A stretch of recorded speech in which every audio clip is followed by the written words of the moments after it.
Hadi şeker mandalina.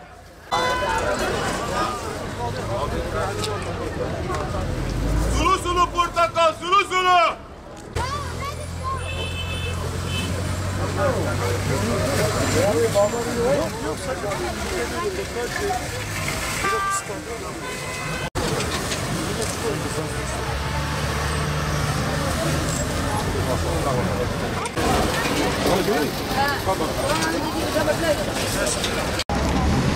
Kayapınar Kaymakamı ve Belediye Başkan Vekilimiz Ünal Koç'un talimatlarıyla iyilik standımızı kurduk.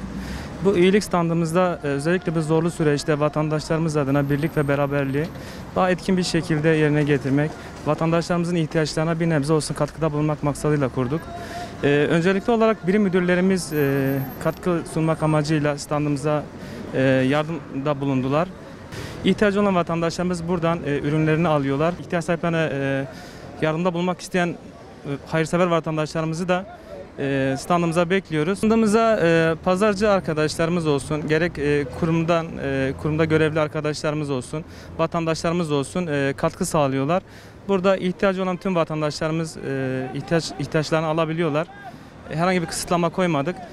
Günlük ortalama 250-300 tane yakın vatandaşlarımız burada ihtiyaçlarını karşılıyorlar.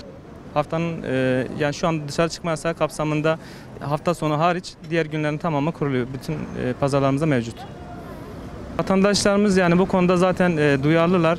Pazara gelen vatandaşlarımız özellikle yani ihtiyacı sahibi vatandaşlara mutlaka birer tane, ikişer tane poşet olacak şekilde yardımda bulunuyorlar. İhtiyaç sahiplerimiz de aynı şekilde aldıkları zaman ürünlerden yani birçok malzeme almıyorlar. İhtiyacı kadar malzeme alıp buradan ayrılıyorlar.